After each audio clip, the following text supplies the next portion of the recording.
Je l'ai demandé en mariage à 2 reprises. Elle a répondu, pas maintenant. Après le 2 refus, j'ai fini par lui dire, dans ce cas, c'est terminé entre nous. Elle ne s'attendait pas du tout à la suite. Je partageais la vie de cette fille, Manon, depuis environ 4 ans. Honnêtement, elle était incroyable. Drôle, intelligente, vraiment détendue, et le courant est toujours très bien passé entre nous. Vous savez, quand vous rencontrez quelqu'un et que tout se met en place avec une évidence absolue? C'était exactement ça avec elle. Nous nous étions rencontrés lors d'une soirée dans un appartement, un peu banal, où nos amis respectifs nous avaient traînés, et pour être franc, aucun de nous ne voulait vraiment être là.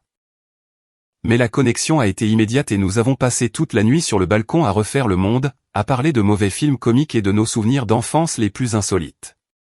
Bref, quelques années plus tard, je savais que je voulais l'épouser.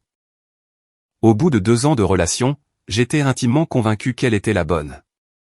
J'ai alors commencé à économiser plusieurs milliers d'euros pour lui offrir une belle bague, en me disant que je ferais ma demande une fois que ma situation professionnelle et financière serait parfaitement stable. J'avais tout un plan en tête, une fois mon contrat à durée indéterminée signé et mes finances assainies, je me lancerais. Cela me semblait être la démarche la plus responsable. De plus, je ne voulais pas faire les choses à moitié. Manon méritait une magnifique demande et je ne voulais pas que nous ayons à stresser pour nos comptes bancaires le mois suivant. Donc, l'année dernière, après avoir travaillé sans relâche et avoir eu le sentiment d'avoir enfin trouvé un véritable équilibre dans ma vie, j'ai décidé qu'il était temps. J'étais tellement prêt à franchir cette nouvelle étape. J'étais vraiment très enthousiaste. Et je pensais que je n'étais pas le seul. Manon et moi avions déjà abordé le sujet du mariage, de la mairie, des projets de vie. Elle semblait totalement sur la même longueur d'onde. Elle disait toujours qu'elle ne se voyait avec personne d'autre et qu'elle voulait construire son avenir avec moi. J'avais donc l'impression de ne pas avancer à l'aveugle. Tout indiquait que nous partagions la même vision. J'avais prévu de faire ma demande sur cette petite plage de la côte bretonne où nous avions passé notre premier vrai week-end en amoureux. Nous sommes tous les deux d'un naturel plutôt discret, alors je voulais que ce soit un moment intime, juste entre nous. Pas de mise en scène grandiose en public, pas de restaurant guindé où toutes les tables nous dévisageraient. Juste quelque chose de profondément personnel. Je me souviens de ce premier rendez-vous breton comme si c'était hier. Nous n'avions pas un gros budget à l'époque, alors nous avions improvisé un pique-nique très simple, une bonne baguette, du fromage de la région, une petite bouteille de vin abordable, et nous nous étions assis face à l'océan pour discuter jusqu'à ce que le vent se lève et qu'il fasse trop froid. C'était la perfection. Bref, le jour de la demande, j'avais un trac immense. J'étais convaincu qu'elle dirait oui, mais cela reste une étape majeure dans une vie, n'est-ce pas? J'avais acheté la bague, j'avais organisé toute notre journée, en m'assurant que nous arriverions sur la plage exactement à l'heure du coucher du soleil, car Manon a toujours été fascinée par les belles lumières de fin de journée. La météo était d'ailleurs exceptionnelle. L'un de ces soirs où le ciel prend des teintes roses et violettes spectaculaires. Cela me paraissait être un signe évident que c'était le bon moment. Nous sommes donc arrivés sur la plage. J'essayais de garder une attitude naturelle, mais intérieurement, l'émotion était à son comble. Nous avons marché le long de l'eau en parlant de tout et de rien, puis je me suis arrêté, je lui ai pris la main et j'ai commencé à lui dire à quel point elle comptait pour moi. Je lui ai exprimé tout mon amour, en lui expliquant que je ne pourrais pas imaginer mon avenir sans elle. Ensuite, j'ai posé un genou dans le sable, j'ai sorti l'écrin et je lui ai demandé de m'épouser. C'est là que la situation m'a totalement déstabilisé. Elle m'a regardé, m'a fixé intensément, et n'a rien dit pendant ce qui m'a semblé durer des heures. Puis elle a fini par murmurer, « Je veux t'épouser, mais pas maintenant. » J'étais sous le choc. Mon cerveau a été incapable d'assimiler l'information sur l'instant. Je suis resté figé, tenant toujours la bague en l'air, ayant probablement l'air complètement perdu, essayant de décrypter le sens de sa phrase. « Je veux t'épouser, mais pas maintenant. » Qu'est-ce que cela pouvait bien signifier? J'ai ressenti une immense douche froide.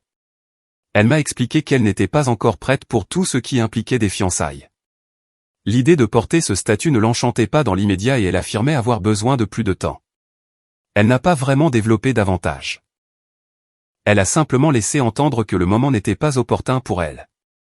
J'ai accusé le coup, c'était une immense déception, mais je ne voulais pas créer de malaise face à la mère, alors j'ai esquissé un sourire de façade et j'ai répondu « Oui, d'accord. Je comprends. Mais en toute honnêteté, je ne comprenais pas du tout. Nous avions parlé de mariage. Elle m'avait assuré vouloir passer sa vie à mes côtés. Et me voilà en train de m'investir totalement, pour finalement recevoir une réponse qui ressemblait à un refus déguisé. Je me suis raisonné en me disant que, très bien, elle avait peut-être juste besoin d'un délai supplémentaire. Après tout, j'avais moi-même attendu une année pour stabiliser ma situation avant de me lancer. Alors peut-être que son cheminement psychologique nécessitait encore un peu de temps. Je me suis convaincu que ce n'était pas dramatique et j'ai essayé de faire bonne figure. Nous avons passé le reste de la soirée à faire semblant que tout était normal, mais le cœur n'y était plus. L'atmosphère s'était alourdie et je restais prisonnier de mes propres pensées, me demandant si j'avais commis une erreur. Aurais-je dû attendre davantage? Était-ce une mauvaise période pour elle? Est-ce que je me trompais sur notre degré de complicité? Je ne lui ai pourtant posé aucune de ces questions, de peur de lui donner l'impression de la forcer. Mon intention était bienveillante, je pensais bien faire en ne la brusquant pas. Avec le recul, je regrette de ne pas avoir creusé le sujet. J'aurais dû lui demander de clarifier ce qu'elle entendait par ce refus temporaire. Était-ce lié à moi? À notre relation? Avait-elle au moins la réelle intention de se marier un jour au niveau de l'état civil? Mais au lieu de cela, j'ai laissé couler, me répétant que ce n'était pas si grave. J'ai passé l'année qui a suivi à occulter ce moment, même si cette incertitude restait enfouie dans un coin de ma tête. Chaque fois qu'une conversation effleurait le sujet de l'engagement ou des préparatifs d'amis, je ressentais une petite pointe au cœur. Je me consolais en pensant qu'elle finirait par se sentir prête. Nous étions toujours épanouis ensemble, nous partions en voyage en Europe, nous faisions des terrasses avec nos amis, nous partagions le quotidien classique d'un couple de trentenaires. Alors, je me disais que tout allait bien. Elle franchirait le pas en temps voulu. Voilà comment s'est conclue ma première tentative. Loin du rêve que j'avais imaginé, mais j'ai ravalé ma déception par amour pour elle. Je refusais de la brusquer pour un engagement officiel. J'étais loin d'imaginer que ce délai indéterminé deviendrait la source d'une fracture irréversible. Une année entière s'est donc écoulée depuis cette soirée en Bretagne. Parfois, l'ambiance était un peu étrange. C'était comme si nous avions instauré un tabou autour de cette fameuse phrase. Je m'attendais à ce que nous en reparlions à tête reposée quelques semaines plus tard, mais le sujet n'a jamais été remis sur la table. Je m'abstenais de le faire pour ne pas paraître insistant ou oppressant.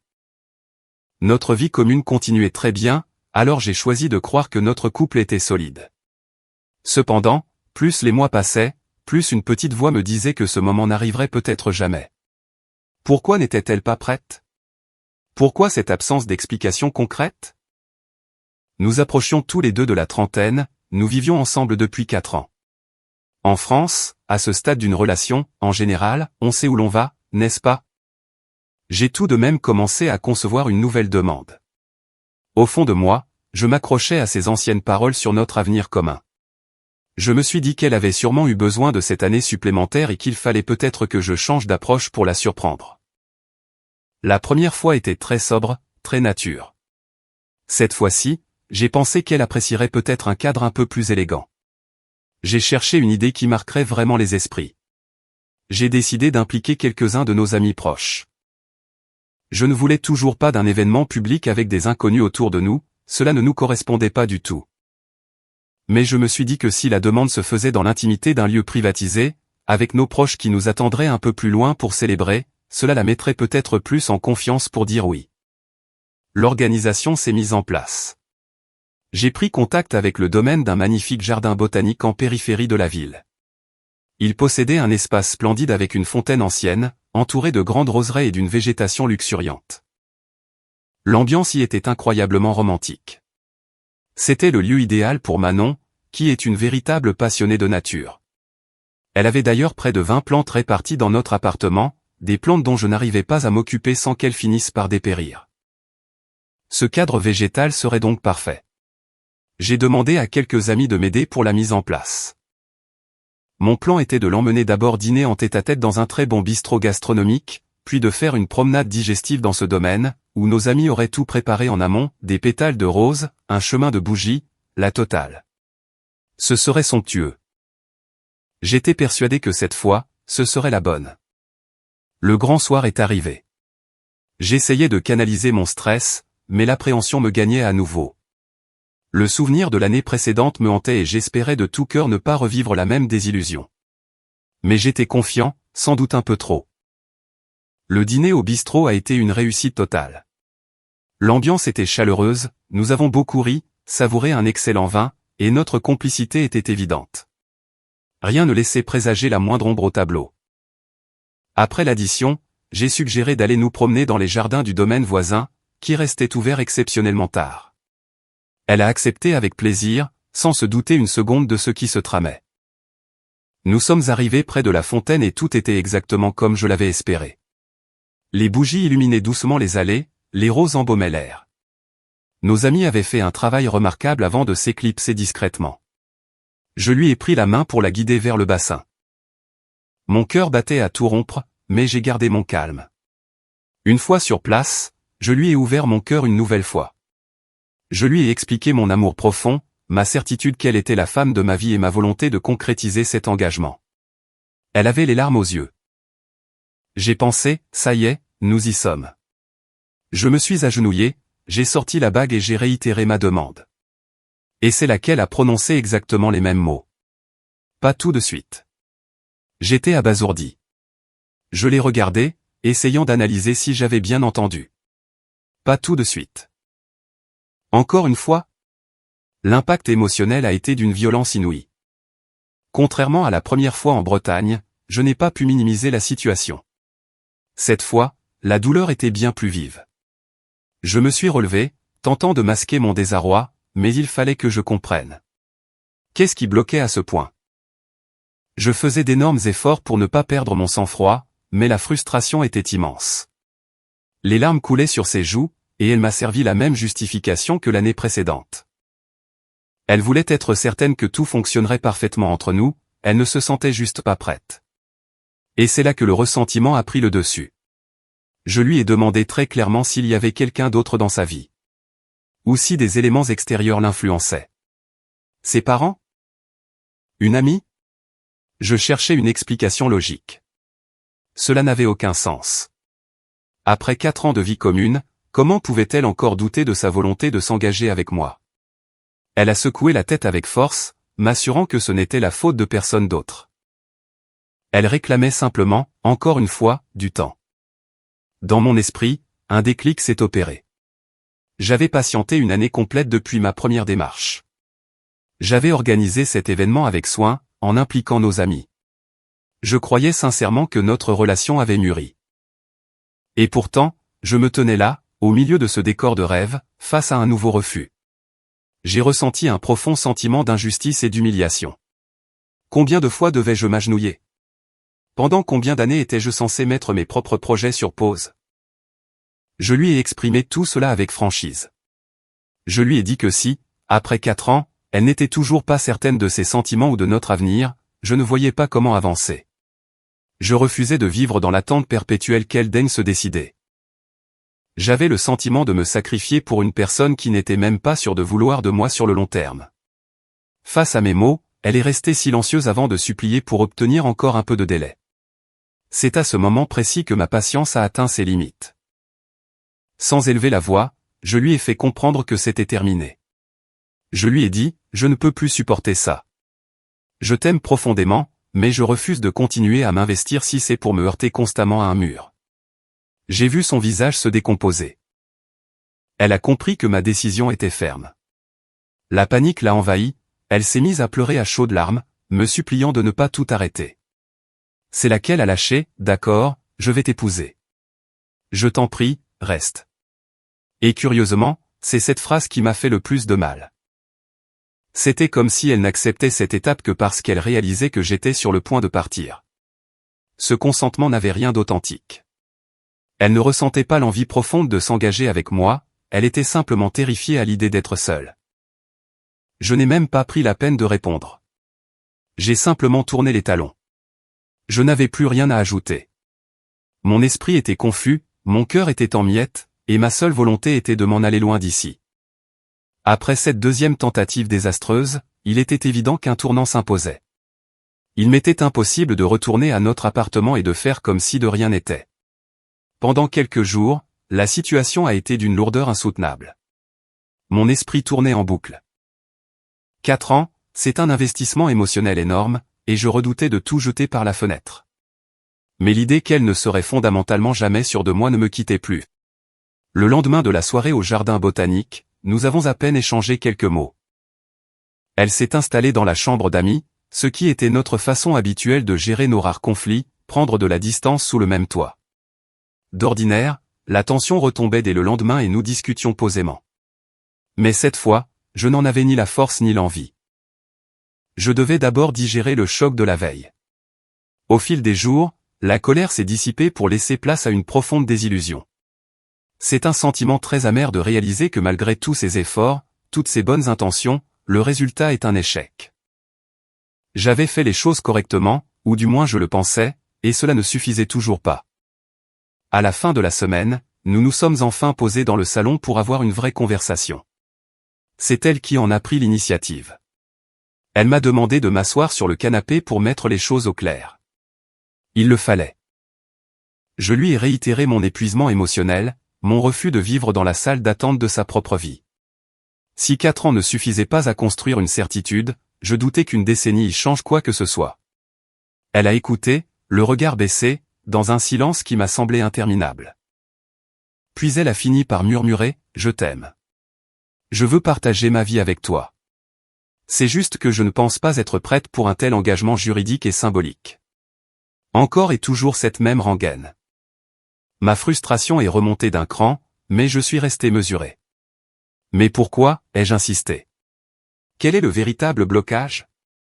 Nous vivons ensemble depuis 4 ans, nous avons déjà parlé de tout ça par le passé. Tu disais en avoir envie.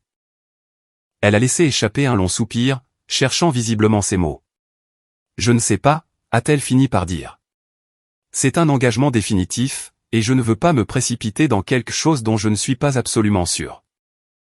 Et c'est là que j'ai eu la réponse à toutes mes questions silencieuses. Elle ne doutait pas de l'institution du mariage. Elle doutait de moi. Elle doutait de notre couple. Cette prise de conscience a été particulièrement douloureuse. J'aurais pu accepter qu'une personne soit réfractaire au mariage par conviction personnelle, mais ne pas être sûr de moi après tout ce temps passé ensemble, c'était une réalité que je refusais d'accepter. Je me suis adossé au canapé, encaissant le coup. Je l'ai regardé droit dans les yeux et j'ai demandé, « Penses-tu en être sûr un jour ?» Pour la première fois de la soirée, elle a été incapable de me répondre. Elle fixait ses mains, les lèvres pincées, sans émettre le moindre son. Tout était dit. Je me suis levé lentement. Je ne peux pas continuer ainsi, lui ai-je annoncé. Je t'aime, mais si tu n'es pas certaine de notre relation aujourd'hui, tu ne le seras probablement jamais. Je ne vais pas gâcher mes prochaines années en espérant un miracle. Les larmes ont commencé à couler sur son visage. C'était une scène difficile à vivre. Je n'avais aucune intention de la faire souffrir. Mais il m'était impossible de maintenir cette illusion plus longtemps. Elle a de nouveau imploré pour que je reste. Elle répétait, « On va se marier, je te le jure, passe à la mairie prendre les papiers si tu veux. Donne-moi juste un peu de temps. » Mais le mal était fait. Je ne voulais pas d'un consentement arraché par la peur de l'abandon. Je voulais une partenaire enthousiaste, confiante en notre avenir. Elle voulait juste éviter le célibat. Je refusais catégoriquement ce genre de fondation pour ma vie. Je lui ai donc signifié mon départ. J'ai préparé un sac de voyage dans la foulée et j'ai demandé à mon ami Antoine de m'héberger quelques jours. Je lui ai expliqué que nous avions besoin de distance pour faire le point, mais au fond de moi, la décision était prise. C'était un point de non-retour. Les jours qui ont suivi chez Antoine ont été très éprouvants. Je retournais sans cesse la situation dans mon esprit, cherchant la faille. Avais-je raté des signaux? Était-ce un problème de communication de ma part? De la sienne? Je n'avais pas de réponse claire. Je savais seulement que l'équilibre de notre relation était brisé. Cette semaine-là, Manon a tenté de m'appeler à plusieurs reprises. J'ai d'abord filtré ses appels, incapable de gérer une nouvelle confrontation, puis j'ai fini par décrocher. Nos échanges étaient d'une gêne absolue. Elle insistait pour savoir quand je rentrerais à l'appartement, et je me contentais de répondre que j'avais besoin de temps. Je voyais bien l'ironie cruelle de la situation, c'était moi, à présent, qui réclamait du temps, alors que je lui avais reproché la même chose. Mais ma démarche était différente. Je n'attendais pas pour savoir si je l'aimais, je prenais le temps d'accepter la fin de notre histoire. Ensuite, l'avalanche de messages a commencé. Ses amis, sa famille, et même certains proches que nous avions en commun se sont mis à faire vibrer mon téléphone en continu. Manon avait visiblement fait circuler sa propre version, je l'aurais lâchement abandonnée uniquement parce qu'elle refusait d'aller choisir une robe blanche dans la minute. Évidemment, la grande majorité a pris parti pour elle. J'ai reçu des messages m'accusant d'être égoïste, immature, et totalement inconscient de détruire 4 ans de vie commune pour une simple question de calendrier. Mais aucun d'entre eux ne saisissait la nuance fondamentale. Le cœur du problème n'était pas le mariage civil ou la cérémonie. C'était son incapacité à m'accorder sa confiance et sa certitude après 4 ans de vie commune. Face à ce doute persistant, combien d'années étais-je censé rajouter? 5 ans? 10 ans? J'avais le sentiment que tout mon entourage passait totalement à côté du vrai sujet. Heureusement, quelques-uns de mes amis ont fait preuve de plus de discernement. Ils comprenaient ma position. Sans forcément la blâmer ouvertement, ils reconnaissaient que j'avais des raisons valables de me sentir lésé. Ils connaissaient mon implication dans cette relation, et cela m'a réconforté de savoir que je n'étais pas totalement incompris. C'est à ce moment-là que l'acceptation a vraiment pris le pas sur la colère.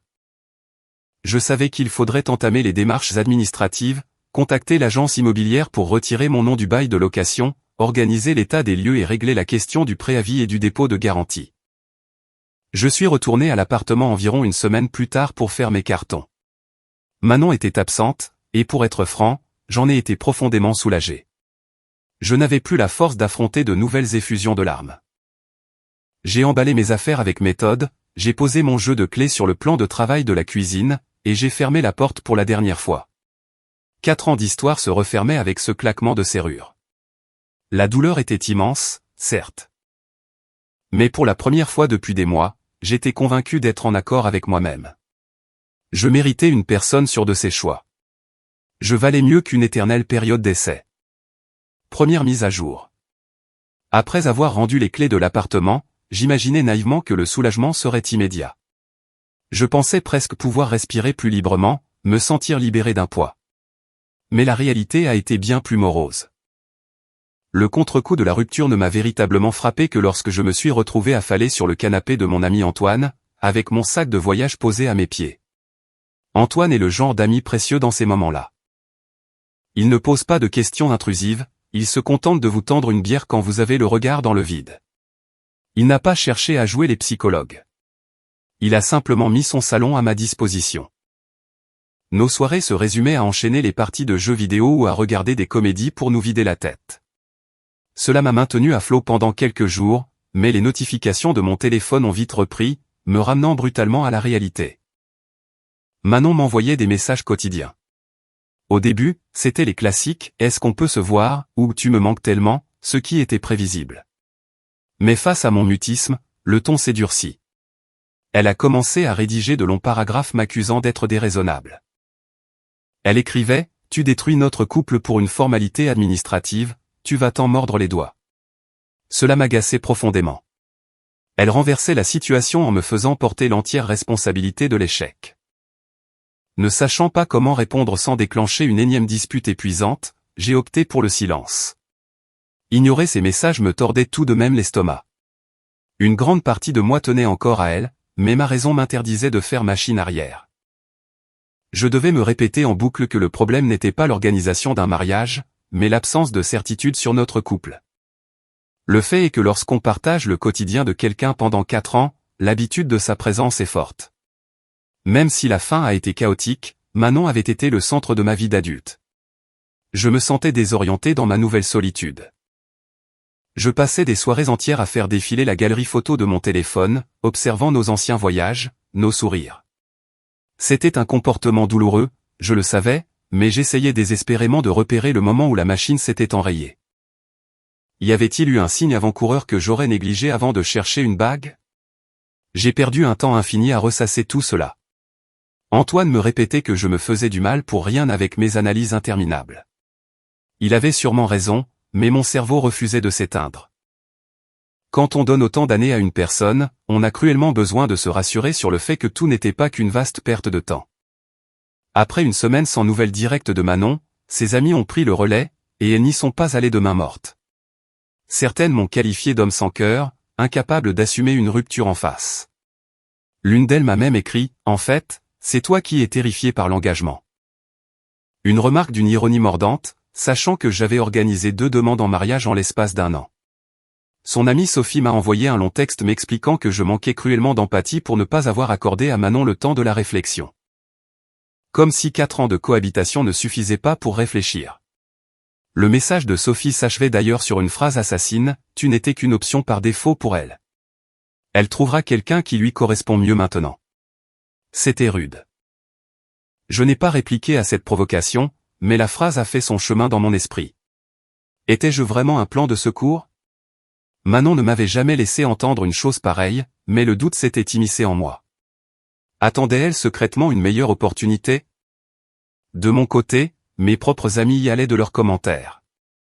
Antoine, toujours pragmatique, résumait la situation ainsi, « Mon vieux, tu as évité le pire. Si elle hésite après 4 ans de vie commune, elle aurait hésité toute sa vie. » Mon ami Lucas était beaucoup plus direct. Selon lui, j'aurais dû faire mes valises dès le premier refus en Bretagne. Il me répétait, « Pourquoi tu t'es infligé une 2e tentative ?» Le message était pourtant très clair la première fois. Je n'avais pas vraiment de défense face à cet argument. J'imagine que mon amour pour elle m'avait rendu naïf, ou très optimiste. Je pensais sincèrement pouvoir faire évoluer les choses. Ce fut une période trouble, un mélange constant de colère, de frustration, de nostalgie et de culpabilité. À force de recevoir des messages m'accusant d'être le seul fautif, je finissais par me remettre moi-même en question. J'avais beau savoir que ma démarche était justifiée et mûrement réfléchie, la pression sociale me faisait douter de ma légitimité à souffrir. Environ 2 semaines après mon départ, j'ai reçu un ultime message de Manon, cette fois sans aucune trace d'animosité. Il était très sobre, « Je crois que je commence à comprendre ta décision. Je suis désolé pour tout. J'espère que tu trouveras quelqu'un avec qui tu seras pleinement heureux. » Ce fut la dernière fois que nous avons communiqué. Fini les appels en absence, terminés les reproches par texto. Cette conclusion m'a paru étrangement froide, très définitive, et j'ai eu du mal à l'encaisser sur le moment. D'un côté, le calme revenait enfin. De l'autre, le dernier fil qui nous reliait venait d'être officiellement coupé.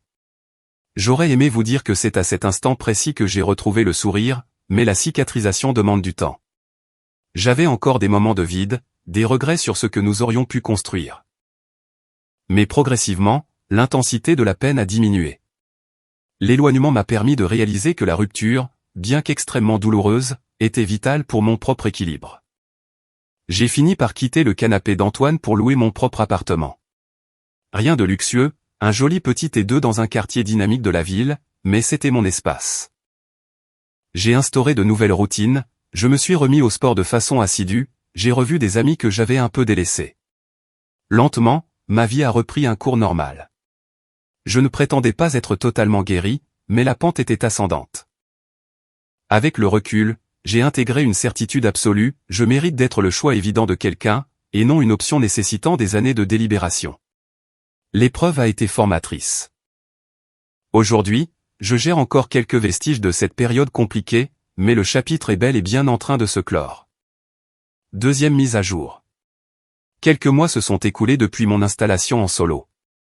J'ai fini par trouver mon rythme de croisière. Ce n'est pas comme si un miracle avait effacé mon passé, mais le quotidien est devenu beaucoup plus léger. Fini les réveils avec l'angoisse au creux du ventre. Les pensées liées à Manon ne dictaient plus mes journées et j'avais perdu le réflexe névrotique de regarder mon téléphone en espérant un message de sa part. J'avais apprivoisé mon nouvel environnement, et honnêtement, ce sentiment de liberté totale n'était pas désagréable. Je pouvais laisser traîner une tasse de café sur la table basse sans que cela ne pose problème, écouter de la musique tard le soir ou simplement m'asseoir sur mon balcon pour prendre l'air, dans le silence le plus complet. Ne rendre de compte à personne m'a fait un bien fou. Côté professionnel, tout roulait. J'avais sécurisé mon poste et, sans devenir un bourreau de travail pour fuir la réalité, le fait de m'investir dans mes projets m'a offert un excellent dérivatif. Lorsque j'étais en réunion ou plongé dans un dossier complexe, mon esprit était totalement mobilisé.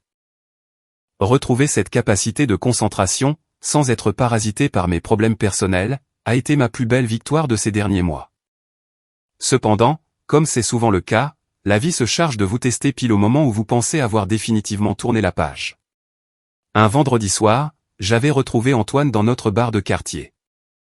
Nos emplois du temps respectifs nous avaient tenus éloignés quelque temps, alors nous avions prévu de rattraper le temps perdu autour d'une pinte de bière et d'une partie de billard. L'ambiance était excellente. Le bar était bondé, nous enchaînions les plaisanteries et les coups ratés sur le tapis vert, une soirée de fin de semaine très classique. Le genre de moment où l'esprit est léger. Soudain, au beau milieu d'une manche, Antoine s'est figé. Son expression a changé du tout au tout. Alors que je m'apprêtais à jouer, il a murmuré « Mec, Manon est là ». Mon sang n'a fait qu'un tour. Mon esprit s'est mis en pause pendant une fraction de seconde, je suis resté immobile, ma queue de billard à la main, ne sachant absolument pas comment réagir. Je ne l'avais pas croisé depuis des mois. J'avais eu vent, par des connaissances communes, qu'elle fréquentait quelqu'un d'autre, mais l'entendre est une chose, le voir en est une autre. J'ai fait un immense effort pour ne rien laisser paraître. Nous vivons dans une grande ville mais les cercles sociaux finissent toujours par se croiser, ce genre de rencontre était statistiquement inévitable. J'ai pris une grande inspiration et j'ai jeté un regard discret vers le comptoir. Elle était là, assise au bar à côté d'un homme. Il discutait, riait, partageait un verre et semblait passer une excellente soirée. Et le plus surprenant dans tout ça? La réaction physique et émotionnelle que j'appréhendais tant ne s'est pas produite. J'ai eu un léger pincement au cœur sur l'instant, c'est indéniable, mais ce n'était en rien l'effondrement intérieur que j'aurais pu redouter quelques mois plus tôt. Je les ai observés pendant quelques secondes, puis j'ai croisé le regard d'Antoine, qui m'étudiait avec attention, craignant sans doute que je ne perde mon sang-froid. Je lui ai fait un petit sourire rassurant, j'ai secoué la tête et j'ai dit, tout va bien. À toi de jouer. Et c'était la vérité. Pas de scène, pas de drame, pas de fuite précipitée. Nous avons repris notre partie, et j'ai fait de mon mieux pour occulter le fait que mon ex-compagne se trouvait à quelques mètres de moi avec son nouveau conjoint. L'exercice exigeait tout de même un certain contrôle de soi. Chaque fois que mon regard balayait la salle, je les voyais rire et se rapprocher. Ce que je ressentais n'était pas de la jalousie pure, mais plutôt un mélange très particulier de nostalgie et de soulagement. Une partie infime de moi regrettait notre ancienne complicité, mais la majeure partie de mon être était profondément rassurée de ne plus être à la place de cet homme. Antoine, sentant que je m'étais légèrement renfermé, s'est enquis de mon état. Je lui ai assuré que je gérais la situation, bien qu'un vide étrange se soit installé en moi. Non pas parce que je souhaitais la reconquérir, mais parce que l'image qui se déroulait sous mes yeux matérialisait la fin définitive de notre histoire. Ce n'était plus seulement moi qui avançais, elle aussi avait refait sa vie. C'était une étape un peu piquante à franchir, mais fondamentalement saine. Nous avons terminé notre soirée au bar sans nous attarder. Antoine m'a proposé de changer d'endroit pour prendre un dernier verre ailleurs, mais j'ai décliné l'offre en prétextant la fatigue. Je crois qu'il a très bien compris que mon quota de sociabilité avait été atteint. En rentrant chez moi, je suis sorti sur mon balcon avec un thé glacé. J'ai regardé les lumières de la ville, laissant mon esprit vagabonder sur l'année qui venait de s'écouler. 1 an auparavant, je planifiais minutieusement notre futur mariage. Aujourd'hui, elle n'était plus qu'une personne que j'avais très bien connue par le passé. Le contraste était vertigineux. Pourtant, au milieu de ces pensées, un profond sentiment d'achèvement m'a envahi. La voir sourire avec un autre homme m'a fait prendre conscience qu'il était temps, pour moi aussi, de lâcher définitivement mes dernières attaches symboliques. Et c'est exactement ce que j'ai fait. Je suis resté de longues minutes dans la fraîcheur de la nuit, à contempler la rue. Pour la première fois depuis des mois, il n'y avait plus ni colère, ni tristesse, ni ressentiment. J'étais en paix avec ma décision. La vie poursuit son cours. Manon a pris un autre chemin, et je suis sur le mien. Ce n'était pas une révélation spectaculaire, simplement l'acceptation sereine d'une situation. Le lendemain matin, le réveil a été différent. Aussi cliché que cela puisse paraître, j'avais l'impression de m'être délesté d'un sac à dos rempli de pierres. Je n'entretenais plus le moindre regret. Mon passé avec Manon était rangé dans une case, et je pouvais enfin me projeter. Au cours des semaines qui ont suivi, j'ai commencé à m'ouvrir beaucoup plus aux autres. Je ne dis pas que je me suis précipité sur les applications de rencontres, je n'en ressens pas encore l'urgence, mais je n'adopte plus une posture de rejet. Je sors, j'échange avec de nouvelles personnes, je prends le temps de définir mes propres envies, que ce soit sur le plan personnel ou professionnel. C'est le paradoxe des grandes ruptures, elles vous forcent à vous redéfinir intégralement. Il ne s'agissait plus seulement de survivre à une séparation, mais de comprendre qui je suis devenu et ce que j'attends réellement de mon avenir. J'ai pris conscience que j'ai encore de nombreuses choses à construire, et c'est très bien ainsi. Je n'ai plus aucune hâte. Pour la première fois depuis très longtemps, je suis parfaitement heureux de ma situation actuelle. Voilà où j'en suis aujourd'hui. J'avance, doucement mais avec des fondations solides. Mon parcours n'est pas parfait, mais la vie est ainsi faite. Et très honnêtement, cela me convient parfaitement. J'apprends à accepter les événements avec philosophie, à ne plus angoisser pour le futur, et à savourer la tranquillité du moment présent. Commentaires, je lis souvent vos réactions et je sais que beaucoup d'entre vous ont déjà traversé des moments où l'on se sent comme une simple option dans la vie de quelqu'un. Reconnaître sa propre valeur est un cheminement parfois douloureux, mais absolument nécessaire pour avancer sereinement. Poser des limites claires ne signifie pas manquer de bienveillance envers les autres, mais plutôt faire preuve de respect envers soi-même. Il est tout à fait normal de ressentir un vide lorsqu'une page se tourne, car la guérison demande du temps et de la patience. Prendre la responsabilité de son bonheur implique parfois d'accepter de partir, même quand le cœur voudrait rester. Choisir la paix intérieure est souvent le plus beau cadeau que l'on puisse s'offrir après une période d'incertitude. Garder son cœur ouvert et ne pas céder à l'amertume permet d'accueillir de nouvelles opportunités avec une énergie beaucoup plus saine. Je vous invite vraiment à vous entourer de personnes qui sont certaines de vouloir partager votre chemin et qui célèbrent votre présence au quotidien. Prenez bien soin de vous, écoutez votre intuition et n'oubliez jamais que vous méritez d'être une véritable priorité. Si vous avez aimé, n'oubliez pas de laisser un commentaire et de soutenir la chaîne en vous abonnant. À bientôt pour les prochaines stories.